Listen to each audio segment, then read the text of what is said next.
आशा करते हैं कि आप लोग अच्छे होंगे और आप लोगों की Allahabad high court group D परीक्षा की तैयारी बेहतर चल रही होगी। तो आज के इस वीडियो में हम लोग देखने वाले हैं जो आपका Allahabad high court group D का एग्ज़ाम होने वाला है 5 जनवरी 2025 को। उसी के जनरल हिंदी के टॉप मोस्ट इंपॉर्टेंट क्वेश्चंस को यहाँ पर डिस्कस करने वाले हैं और मैं आप लोगों को ये 100% गारंटी देता हूँ कि आपके Allahabad high court group D के एग्ज़ाम में यहाँ से प्रश्न पूछे जाएंगे। तो चलिए क्लास को शुरू करते हैं। क्लास को शुरू करने से पहले अगर आप लोगों ने अभी तक इस वीडियो को लाइक नहीं किया है तो प्लीज़ वीडियो को लाइक कीजिएगा और अपने तमाम दोस्तों में इस वीडियो को ज़्यादा से ज़्यादा शेयर कीजिएगा। तो पहला क्वेश्चन देखेगा, आज के इस क्लास की पीडीएफ आप हमारे व्हाट्सएप ग्रुप और टेलीग्राम ग्रुप से जो है वो प्राप्त कर सकते हैं। लिंक आपको वीडियो के डिस्क्रिप्शन में मिल जाएगा। पहला प्रश्न रहेगा, निम्नलिखित में कौन सा शब्द पुल्लिंग है? अंधेर, नकेल, मुंडेर या फिर बटेर। तो यहाँ पर देखिए आपको पुल्लिंग शब्द की पहचान करनी है। अंधेर जो है ना ये आपका पुल्लिंग शब्द हो जाएगा। तो राइट आंसर की बात करूँ तो राइट आंसर जाएगा ऑप्शन नंबर ए के साथ में। सरल शब्दों में समझ लीजिए, जिन शब्दों से पुरुष जाति का बोध होता है उन्हें पुल्लिंग शब्द कहते हैं, जैसे पिता, भाई, लड़का, पेड़, सिंह, शिव, हनुमान, बैल आदि। एक होता है पुल्लिंग और एक होता है स्त्रीलिंग। तो स्त्रीलिंग की अगर मैं बात करूं तो जिन शब्दों से स्त्री जाति का बोध होता है उन्हें स्त्रीलिंग शब्द कहते हैं, जैसे माता, बहन, यमुना, गंगा, कुर्सी, छड़ी, नारी, बुआ, लड़की, लक्ष्मी, गाय आदि। पुल्लिंग की बात आए तो जिस शब्दों में पुरुष जाति का बोध हो वो पुल्लिंग शब्द कहलाते हैं। स्त्रीलिंग में जिन शब्दों से स्त्री जाति का बोध वो स्त्रीलिंग शब्द कहलाते हैं। तो ये आपको ध्यान में रखना है। दूसरा प्रश्न है, निम्नलिखित शब्दों में एक पुल्लिंग शब्द है, चाय, शिकंजी, लस्सी या दही। देखिए दही जो है ना ये पुल्लिंग शब्द हो जाएगा। तो इस प्रश्न का जो राइट आंसर जाएगा ऑप्शन नंबर डी के साथ में। तीसरा प्रश्न क्या है, पुस्तक रखी है, वाक्य में वचन है, एक वचन, बहुवचन, द्विवचन, त्रिवचन। तो पुस्तक रखी है, अब कितनी पुस्तक रखी हैं इसमें यह नहीं बताया जा रहा। एक पुस्तक भी हो सकती है, तो पुस्तक रखी यानी एक पुस्तक भी रखी हो सकती है, लेकिन पुस्तकें अगर होता तो बहुवचन होता, लेकिन पुस्तक की बात हो रही है तो पुस्तक एक पुस्तक होती है। तो इस प्रश्न का जो राइट आंसर जाएगा ऑप्शन नंबर ए के साथ में, यहां हो जाएगा एक वचन। निम्न में से संयुक्त व्यंजन है, श्र, ब, म या श। संयुक्त व्यंजन कौन कौन से होते हैं? शा, षट्कोण, ज्ञा और श्रा, ये संयुक्त व्यंजन होते हैं। और आपसे पूछा क्या जा रहा है कि निम्न में संयुक्त व्यंजन कौन सा है? तो श्रा जो है ना, श्रा, ये आपका संयुक्त व्यंजन हो जाएगा। तो राइट आंसर जाएगा ऑप्शन नंबर ए के साथ में। सो गाइस पांचवा क्वेश्चन देखेगा। पांचवा प्रश्न क्या है कि जिस संज्ञा शब्द से किसी के गुण, दोष, दशा आदि का बोध होता है उसे क्या कहते हैं? जातिवाचक संज्ञा, द्रव्यवाचक संज्ञा, भाववाचक संज्ञा या फिर समूहवाचक संज्ञा। जिस संज्ञा शब्द से किसी के गुण, दोष, दशा आदि का बोध होता है उसे हम कहते हैं भाववाचक संज्ञा। तो इस प्रश्न का जो राइट आंसर जाएगा मेरे प्यारे बच्चों ऑप्शन नंबर सी के साथ में। ठीक है, चलिए बढ़ते हैं नेक्स्ट क्वेश्चन की ओर। छठा प्रश्न रहेगा, उसने कुछ नहीं खाया में कुछ किस सर्वनाम का बोधक है? प्रश्नवाचक सर्वनाम, संबंधवाचक सर्वनाम, निजवाचक सर्वनाम, अनिश्चयवाचक सर्वनाम। उसने कुछ नहीं खाया, तो उसने कुछ नहीं खाया ये कोई कंफर्म नहीं है कि उसने क्या खाया है, तो ये अनिश्चय है। अनिश्चय को प्रकट किया जा रहा है कि उसने कुछ नहीं खाया, तो यह हो जाएगा अनिश्चयवाचक सर्वनाम। तो इस प्रश्न का जो राइट आंसर जाएगा मेरे प्यारे बच्चों ऑप्शन नंबर डी के साथ में। देखिए कुछ प्रश्न ऐसे होते हैं जिसके लिए ना कोई नियम होता है ना कोई परिभाषा होती है, बस थोड़ा सा दिमाग लगाने की जरूरत होती है और आंसर अपने आप निकल आता है। अब जैसे यही वाला प्रश्न देख लीजिए, उसने कुछ खाया नहीं, तो इस प्रश्न में ऐसा क्या है? अब उसने कुछ खाया नहीं, तो उसने कुछ खाया या नहीं खाया ये कोई कंफर्म नहीं है, अनिश्चय है यहाँ पे, इसलिए यहाँ पर अनिश्चयवाचक सर्वनाम हो जाएगा। ठीक है, नेक्स्ट क्वेश्चन देखेगा। मौसम आज कुछ सुहावना सा है। मौसम आज कुछ सुहावना सा है, वाक्य में सुहावना शब्द किसका परिचायक शब्द है? क्रिया, विशेषण, विशेषण या संज्ञा। तो राइट आंसर की अगर मैं बात करूं तो ये हो जाएगा विशेषण। तो राइट आंसर हो जाएगा ऑप्शन नंबर सी। सेशन को शेयर कर दीजिए एक बार आप लोग। अगला प्रश्न, वह नौकर नहीं आया, वाक्य में कौन सा विशेषण है? सार्वनामिक विशेषण, गुणवाचक विशेषण, संख्यावाचक विशेषण, परिमाणबोधक विश्लेषण। वह नौकर नहीं आया, वाक्य में कौन सा विशेषण होगा? सार्वनामिक विशेषण हो जाएगा, क्योंकि वह नौकर नहीं आया ना। तो राइट आंसर की अगर मैं बात करूं तो प्यारे बच्चों, इस प्रश्न का जो राइट आंसर जाएगा ऑप्शन नंबर ए के साथ में। सरल शब्दों में समझ लीजिए, ऐसे सर्वनाम शब्द जो संज्ञा से पहले लगकर उस संज्ञा शब्द की विशेषण की तरह विशेषता बताते हैं, वे शब्द सार्वनामिक विशेषण कहलाते हैं। ठीक है, चलिए बढ़ते हैं नेक्स्ट क्वेश्चन की ओर। प्यारे बच्चों, अगला प्रश्न देखेगा। नवा प्रश्न क्या है? निम्नलिखित में विशेष पद है उमा, कालिमा, मधुरिका या महिमा। तो यहाँ पर देखिए, आपको विशेष पद की पहचान करनी है कि इनमें से विशेष पद कौन सा है। उमा, उमा जो है ना, ये विशेष पद हो जाएगा। तो राइट आंसर की अगर मैं बात करूं तो प्यारे बच्चों, इस प्रश्न का जो राइट आंसर जाएगा ऑप्शन नंबर ए के साथ में। सकर्मक क्रिया का उदाहरण है दौड़ना, हंसना, पढ़ना, आना। सरल शब्दों में समझ लीजिए, वे क्रिया जिनका प्रभाव वाक्य में प्रयुक्त कर्ता पर ना पड़कर कर्म पर पड़ता है, वो सकर्मक क्रिया कहलाते हैं।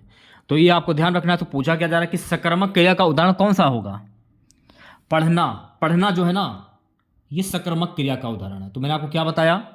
मैंने आपको ये बताया है कि वे क्रिया जिनका प्रभाव वाक्य में प्रयुक्त कर्ता पर ना पड़कर कर्म पर पड़ता है।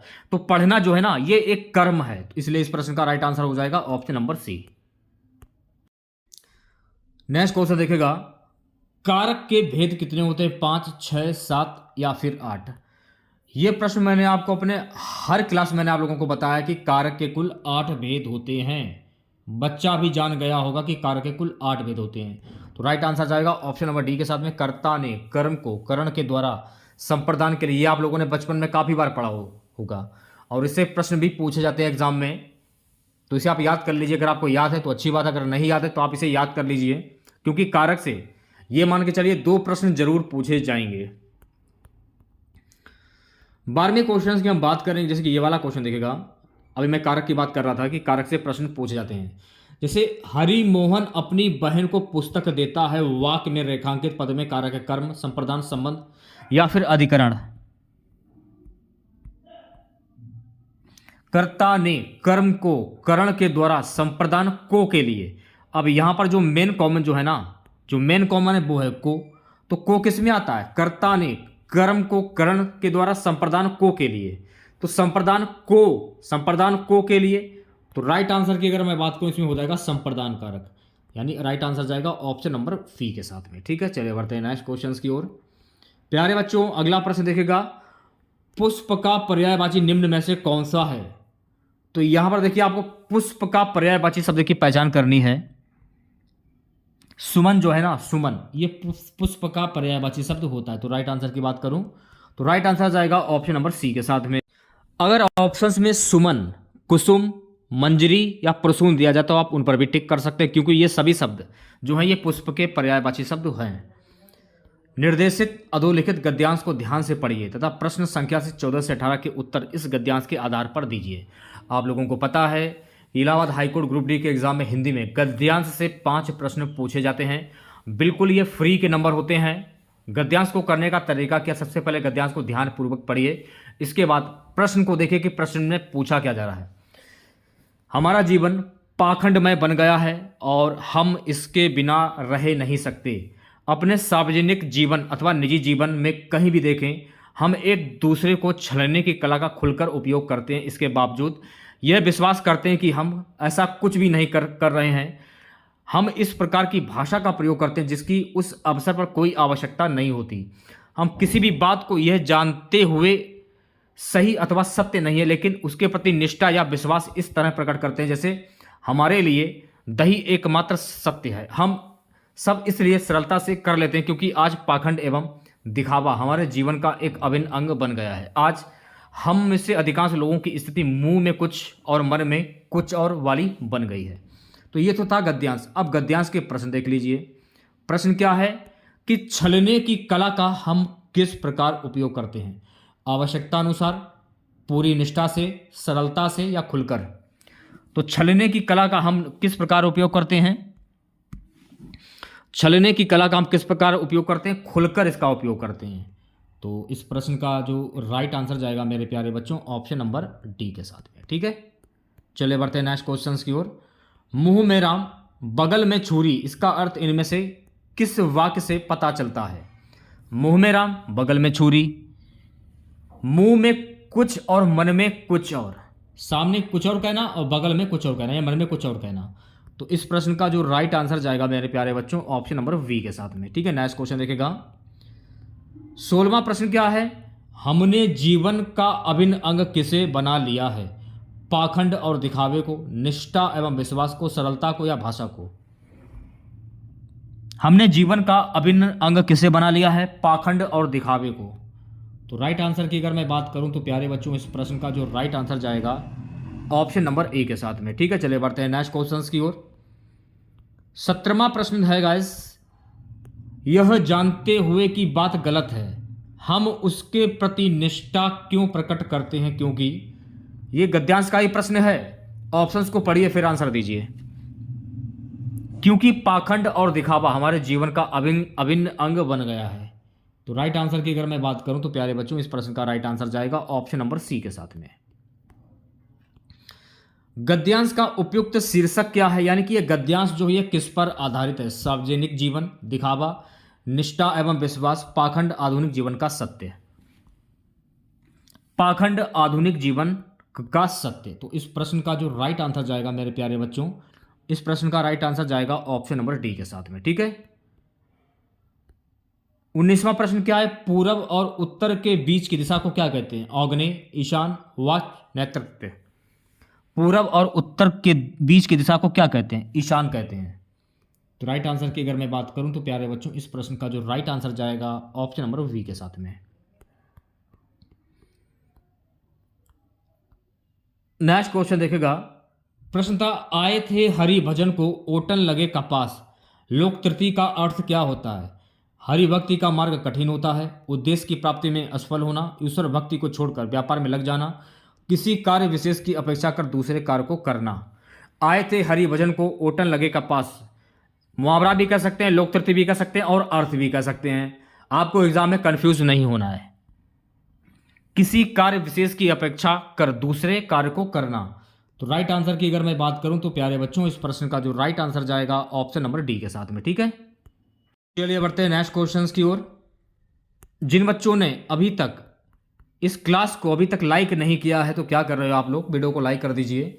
प्यारे बच्चों अगला प्रश्न है, तिरंगा में कौन सा समास है? द्वंद्व, द्विगु, अव्ययभाव या तत्पुरुष। तो मैंने आपको क्या बताया था कि ऐसे शब्द जो संख्यावाची होते हैं वो द्विगु समास कहलाते हैं। जैसे कि तिरंगा, तिरंगा, तो तीर ऐसा निकल रहा है, पढ़ के देखिए आपके सामने में आ जाएगा। तो यहां पर कौन सा समास हो जाएगा? यहां पर हो जाएगा द्विगु समास। तो राइट आंसर की बात करूं तो राइट आंसर जाएगा ऑप्शन नंबर डी के साथ में, द्वंद्व समास, बीच में योजक चिन्ह। अब देखिए 22वें प्रश्न में आपको यहां पर शुद्ध वाक्य की पहचान करनी है। रोटी, राम रोटी खाया, ये तो गलत हो जाएगा भाई। राम ने रोटी ये भी नहीं, ये भी गलत हो जाएगा। राम ने रोटी खाई है, ये बिल्कुल सही हो जाएगा। तो ये बिल्कुल शुद्ध शब्द हो जाएगा। तो इस प्रश्न का जो राइट आंसर जाएगा ऑप्शन नंबर सी के साथ में। ठीक है, नेक्स्ट क्वेश्चन देखेगा। 23वां प्रश्न क्या है? अशुद्ध वर्तनी वाला शब्द है। तो देखिए यहां पर आपको अशुद्ध वर्तनी की पहचान करनी है। समुज्ज्वल, ये जो वर्तनी आप देख रहे हैं ये बिल्कुल गलत हो जाएगी, यानी कि ये अशुद्ध वर्तनी हो जाएगी। तो राइट आंसर की बात करो, राइट आंसर जाएगा ऑप्शन नंबर डी के साथ में। अब समुज्ज्वल कैसे लिखा जाता है? ध्यानपूर्वक देखेगा। समुज्ज्वल को लिखने का तरीका क्या है? ऐसे लिखा जाता है समुज्ज्वल, सॉरी ऐसे नहीं, थोड़ा सा मिस्टेक हो गया, एक बार फिर से देख लीजिए। समुज्ज्वल, आधा जा फिर वाह फिर ला, समुज्ज्वल ऐसे लिखा जाता है। तो वैसे इस प्रश्न का जो राइट आंसर जाएगा ऑप्शन नंबर डी के साथ में। ठीक है, चलिए बढ़ते हैं नेक्स्ट क्वेश्चंस की ओर। सो गाइस अगला प्रश्न देखेगा। कनक कनक ते 100 गुनी, मादकता दिखाए या खाए, बौराए नर बा पाए बोराए। इन पंक्तियों में कौन सा अलंकार है? अनुप्रास, श्लेष, उपमा या फिर यमक। इसमें कौन सा अलंकार होगा, ये आपसे पूछा जा रहा है। तो यहां पर हो जाएगा यमक अलंकार। तो इस प्रश्न का जो राइट आंसर जाएगा मेरे प्यारे बच्चों, ऑप्शन नंबर डी के साथ में। यमक अलंकार को सरल शब्दों में समझ लीजिए। जब एक शब्द प्रयोग दो बार होता है, जैसे कि कनक कनक, यहाँ पर कनक कनक जो है वो दो बार इसका प्रयोग किया गया है और दोनों बार उसके अर्थ जो है वो अलग अलग होते हैं, तो वहाँ पर यमक अलंकार होता है। ये आपको ध्यान में रखना है। सो गाइस, अगला प्रश्न देखेगा। यहाँ पर रिक्त स्थान की पूर्ति करने के लिए, ये रिक्त स्थान की पूर्ति करने के लिए सर्वाधिक उपयुक्त शब्द का चयन कीजिए। लड़का बीमार है, पढ़ने नहीं आया। तो ये जगह देख रहा है, यहाँ पर क्या कदाचित आएगा, इसलिए, इसमें, या क्योंकि। लड़का बीमार है,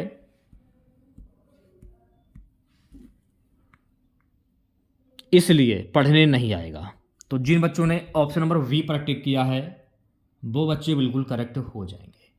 यहां पर आ जाएगा इसलिए पढ़ने नहीं आया।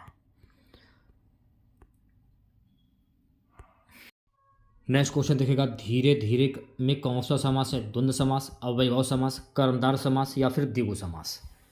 अब आपके मन में चल रहा होगा कि बीच में योजक चिन्ह है तो ये द्वंद्व समास हो जाएगा।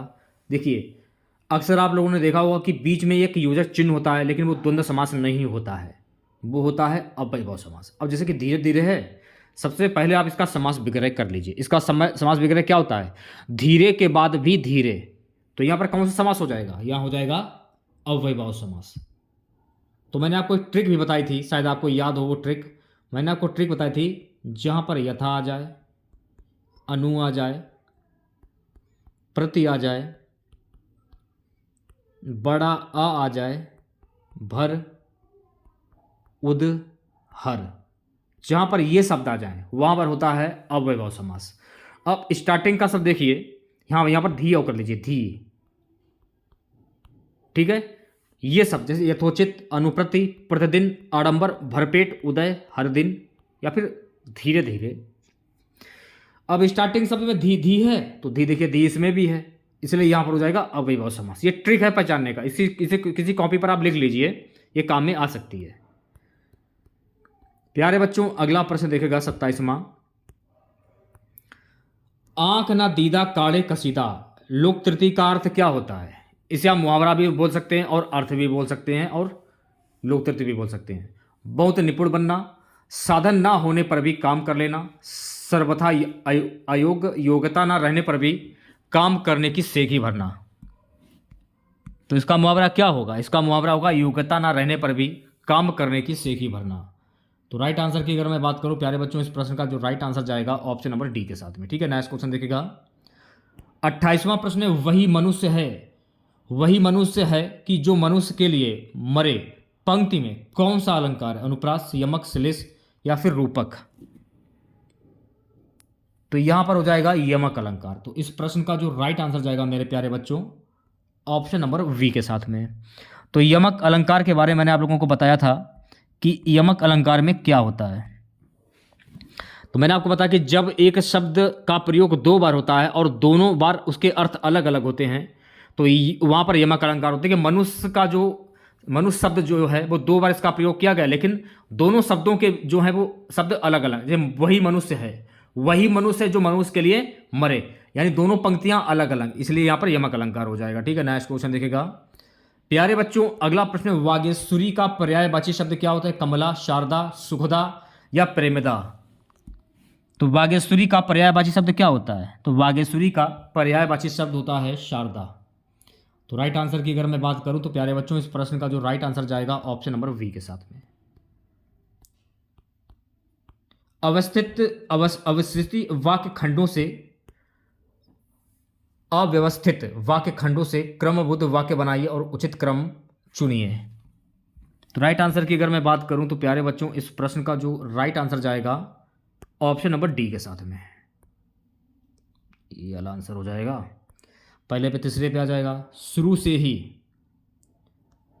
से ही आर्थिक और सामाजिक अन्याय को बिना हिंसक विरोध के भारतीय सहते चले आए हैं।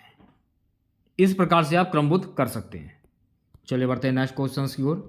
प्यारे बच्चों, अगला प्रश्न है हमारा कि 3 वेर खाती थी, वे 3 वेर खाती थी, इसमें कौन सा अलंकार होगा? अनुप्रास, श्लेष, यमक, अनयोक्ति। इसमें भी यमक अलंकार हो जाएगा, क्योंकि यहां पर 3 बार 2 बार आया है, खाती थी खाती थी। तो राइट आंसर की बात करूं तो राइट आंसर जाएगा ऑप्शन नंबर सी के साथ में। और दोनों के अर्थ जो हैं वो अलग अलग हैं। थी और हैं, यानी एक आपका कंप्लीट वाक्य ये हो गया थी तक, वे 3 बार खाती है, ये आपका वाक्य पूरा कंप्लीट हो गया। इसलिए दोनों शब्दों के अलग अलग अर्थ दिखाए जा रहे हैं इसमें।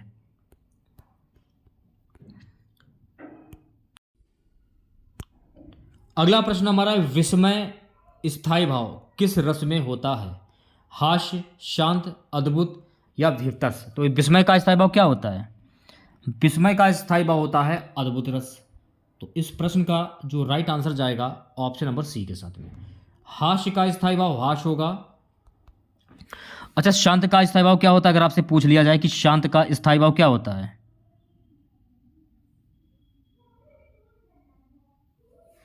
शांत रस का स्थायी भाव होता है निर्वेद।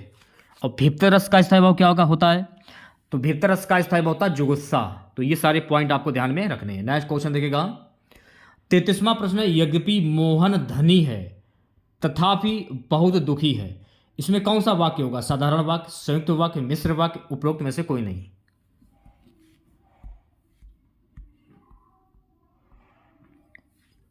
यद्यपि मोहन धनी है तथापि बहुत दुखी है, तो इसमें हो जाएगा मिश्र वाक्य, क्योंकि इसमें काफ़ी चीज़ें जो हैं वो कवर की जा रही हैं। मोहन भी है, मोहन जो है वो धनी भी है, तथापि है वो दुखी भी है, यानी कि धनी भी है और दुखी भी है। इसलिए मिश्र वाक्य का प्रयोग, यानी कि मोहन के जीवन में जो सारी जो चीज़ें वो मिश्रित हैं, दुखी भी है, धनी भी है। राइट आंसर जाएगा ऑप्शन नंबर सी के साथ में। प्यारे बच्चों, अगला प्रश्न, जिसके बराबर कोई ना हो उसको क्या कहते हैं? विलक्षण, अनुपम, असाधारण, लोकातीत। तो जिसके बराबर कोई ना हो उसको क्या कहते हैं? तो जिसके बराबर कोई ना हो मेरे प्यारे साथियों, उसको हम कहते हैं अनुपम। तो इस प्रश्न का जो राइट आंसर जाएगा ऑप्शन नंबर वी के साथ में। 35वां प्रश्न है, बंदर का तत्सम शब्द क्या होता है? मरकट, कपि, वानर या हरि। तो मैंने आपको क्या बताया कि ऐसे शब्द जो संस्कृत भाषा से उत्पन्न हुए हों वो तत्सम शब्द कहलाते हैं। तो बंदर को जब आप संस्कृत में कन्वर्ट करोगे तो इस बंदर को संस्कृत में कन्वर्ट करने पर इसका तत्सम शब्द क्या बनेगा? वानर बनेगा। तो इस प्रश्न का जो राइट आंसर जाएगा मेरे प्यारे बच्चों ऑप्शन नंबर सी के साथ में। 36वां प्रश्न, चरण कमल बंधु रघुराई में कौन सा अलंकार होगा? श्लेष, उपमा, रूपक या रूप का तिशयोक्ति। चरण कमल बंधु रघुराई में कौन सा अलंकार होगा? रूपक अलंकार हो जाएगा। तो राइट आंसर की अगर मैं बात करूं तो प्यारे बच्चों इस प्रश्न का जो राइट आंसर हो जाएगा ऑप्शन नंबर सी के साथ में। सरल शब्दों में आप लोग समझ लीजिए, जब उपमान और उपमेय में अभिन्नता या अभेद दिखाया जाए तो वहां पर रूपक अलंकार होता है। 37वां प्रश्न देखिएगा, 3 लोक से मथुरा न्यारी का अर्थ क्या होता है? तीनों लोकों से मथुरा ना होना, सबसे निराला, मथुरा का बखान तीनों लोकों में है, बहुत सुंदर मथुरा का होना। 3 लोक से मथुरा न्यारी अर्थ भी कह सकते हैं, मुहावरा भी कह सकते हैं और लोक तृतीय भी कह सकते हैं। तो इसका अर्थ क्या होता है? सबसे निराला। तो इस प्रश्न का जो राइट आंसर जाएगा मेरे प्यारे बच्चों ऑप्शन नंबर वी के साथ में। 38वां क्वेश्चन है, मिथिलेश कुमारी किन्हें कहते हैं? राधा, सीता, सत्यभामा या द्रौपदी। मिथिलेश कुमारी किन्हें कहते हैं? तो मिथिलेश कुमारी सीता जी को कहते हैं। तो राइट आंसर की अगर मैं बात करूं तो प्यारे बच्चों इस प्रश्न का जो राइट आंसर जाएगा ऑप्शन नंबर वी के साथ में। 39वां प्रश्न देखिएगा, खड़ी बोली का प्रथम महाकाव्य कौन सा था? कामायनी, प्रियप्रवास, साकेत या नीरजा। खड़ी बोली का प्रथम महाकाव्य कौन सा था? प्रिय प्रवास। तो इस प्रश्न का जो राइट आंसर जाएगा मेरे प्यारे बच्चों ऑप्शन नंबर वी के साथ में। अंत शब्द का समानार्थी शब्द क्या होता है? अन्यथा, अतएव, परिणामत या अस्तु। अतः शब्द का समानार्थी शब्द क्या होता है? परिमाण। तो राइट आंसर की अगर मैं बात करूं तो प्यारे बच्चों इस प्रश्न का जो राइट आंसर जाएगा ऑप्शन नंबर सी के साथ में। ठीक है। सो गाइस, अगला प्रश्न देखेगा, वृक्षों से पत्ते झड़ते हैं में कौन सा कारक है? कर्ता, संप्रदान, अपादान, अधिकरण। तो जो यहाँ पर जो मेन कॉमन है गाइस वो है से। तो कर्ता ने कर्म को कर्ण के द्वारा संप्रदान के लिए अपादान से, तो अपादान से, तो से किस में आ रहा है, से आ रहा है अपादान में, इसलिए इस प्रश्न का जो राइट आंसर जाएगा ऑप्शन नंबर सी के साथ में। अगला प्रश्न है, विचार में इक प्रत्यय लगाने से कौन सा शब्द बनता है, वैचारिक, विचारिक या विचौरिक या वैचारिक। विचारक में इक प्रत्यय लगाने से कौन सा शब्द बनता है, वैचारिक शब्द बनता है। इक, इसमें देखिए इक का प्रयोग किया जा रहा है। तो राइट आंसर की अगर मैं बात करूं तो इस प्रश्न का जो राइट आंसर जाएगा ऑप्शन नंबर डी के साथ में। शब्द तो 4 दिए गए हैं लेकिन आपको सही शब्द की पहचान करनी थी। अभी यहां पर देखिए आपको शुद्ध शब्द की पहचान करनी है। मेरी 5 बहनें और एक भाई है, ये गलत हो जाएगा। मेरी 5 बहनें और, ये तो बिल्कुल गलत हो जाएगा। मेरा एक भाई और 5 बहनें हैं, हाँ ये बिल्कुल सही हो जाएगा। तो इस प्रश्न का जो राइट आंसर जाएगा ऑप्शन नंबर सी के साथ में। 44वां प्रश्न देखेगा सभी बच्चे। 44वां प्रश्न में, बुढ़ापा एक प्रकार का अभिशाप है, रेखांकित शब्द की संज्ञा क्या होगी, जातिवाचक, भाववाचक, व्यक्तिवाचक या समूहवाचक। तो बुढ़ापा जब आपके ऊपर आता है तो बुढ़ापा जो है, बुढ़ापा को आप भाव व्यक्त करते हैं किसी दूसरे व्यक्ति से। जैसे कि बुढ़ापे में आपके दर्द होता है शरीर में, जोड़ जोड़ दर्द होता है, तो आप अपना जो भाव है वो लोगों से व्यक्त करते हैं। तो इसलिए इस प्रश्न का जो राइट आंसर जाएगा ऑप्शन नंबर वी के साथ में। चलिए बढ़ते हैं नेक्स्ट क्वेश्चन की ओर। 45वां प्रश्न क्या है, मीनाक्षी का अर्थ क्या होता है, मोरनी, मछली की तरह गोल आंखों वाली, यमुना नदी, पूनम की चांदनी। तो मीनाक्षी का अर्थ क्या होता है, तो मेरे प्यारे साथियों मीनाक्षी का अर्थ होता है मछली की तरह गोल आंखों वाली। तो इस प्रश्न का जो राइट आंसर जाएगा ऑप्शन नंबर वी के साथ में। ठीक है, चलिए बढ़ते हैं नेक्स्ट क्वेश्चन की ओर। 46वां प्रश्न है कि संपन्नता का विलोम शब्द कौन सा है, यानी इसका अपोजिट, इसका उल्टा क्या होगा, आपत्ति, निर्धन्यता, आफत, विपत्ति। संपन्नता का विलोम शब्द क्या होता है, निर्धन्यता। जैसे कि आपके पास जब पैसा होता है तो उसे धनी कहते हैं, जब पैसा चला जाता है तो गरीब हो जाता है। तो इसी प्रकार से जो पैसों से संपन्न जो होता है उसे, जब वो पैसा उसके पास से चला जाता है उसके निर्धन कहते हैं। तो राइट आंसर की अगर मैं बात करूँ तो प्यारे बच्चों इस प्रश्न का जो राइट आंसर जाएगा ऑप्शन नंबर वी के साथ में। ठीक है, नेक्स्ट क्वेश्चन देखिएगा सभी बच्चे। निम्न में से कौन सा अज्ञानी का पर्यायवाची शब्द नहीं है, अज्ञानी का पर्यायवाची शब्द कौन सा नहीं है। तो विज्ञ जो है ना गाइस, ये अज्ञानी का पर्यायवाची शब्द नहीं है। तो राइट आंसर की अगर मैं बात करूं तो प्यारे बच्चों इस प्रश्न का जो राइट आंसर जाएगा ऑप्शन नंबर वी के साथ में। 48वां प्रश्न देखेगा सभी बच्चे। जैसा काम वैसा दाम में जैसा कि व्याकरणात्मक कोटि का है, विशेषण, विशेष, सर्वनाम या अव्यय। जैसा काम वैसा दाम में जैसा किस व्याकरणात्मक कोटि का है, आंसर हो जाएगा विशेषण, ऑप्शन नंबर 1 करेक्ट हो जाएगा। 49वां प्रश्न क्या है, निम्न में से कौन सा लुटेरा शब्द में प्रयुक्त प्रत्यय है। लुटेरा, तो मैंने आपको क्या बताया था कि स्टार्टिंग का जो शब्द होता है वो आपका उपसर्ग होता है और लास्ट वाला जो शब्द होता है वो प्रत्यय होता है। तो लुटेरा, लुटेरा, एरा, एरा, तो लास्ट में एरा निकल रहा है। तो इसलिए इस प्रश्न का जो राइट आंसर जाएगा ऑप्शन नंबर ए के साथ में। नेक्स्ट क्वेश्चन, निम्न में से कौन सा निसंकोच शब्द में प्रयुक्त संस्कृत उपसर्ग है। तो मैंने आपको क्या बताया, स्टार्टिंग का शब्द जो आपका होता है वो उपसर्ग होता है और लास्ट वाला जो शब्द होता है वो प्रत्यय होता है। तो निसंकोच शब्द में प्रयुक्त उपसर्ग क्या होगा, नी हो जाएगा। तो इस प्रश्न का जो राइट आंसर जाएगा ऑप्शन नंबर डी के साथ में। बढ़ते हैं नेक्स्ट क्वेश्चंस की ओर। सो गाइस अगला प्रश्न देखेगा, निम्न में से कौन सा पीछे चलने वाला शब्द समूह हेतु एक शब्द है, अनुगत, पिछलुगु, पिछल या आगत। कौन सा पीछे चलने वाला शब्द समूह हेतु एक शब्द क्या होगा, अनुगत।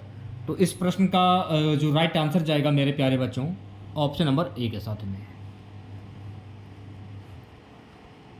अगला का प्रश्न देखेगा, निम्न में से कौन सा आधी आधी व्याधि शब्द युग्म में का अर्थ है, मानसिक कष्ट, आधा पागलपन, अधक पारी जैसे रोग।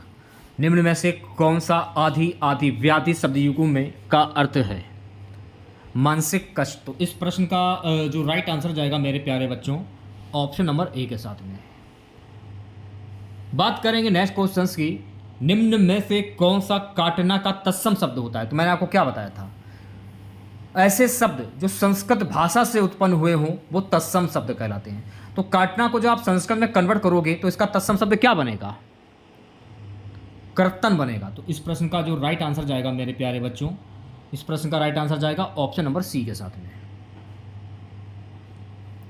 अगला प्रश्न, रुपए खालिस्तान है, रिक्त स्थान हेतु शब्द चुनिए। बोलते, बजते, खनकते, आवाज करते।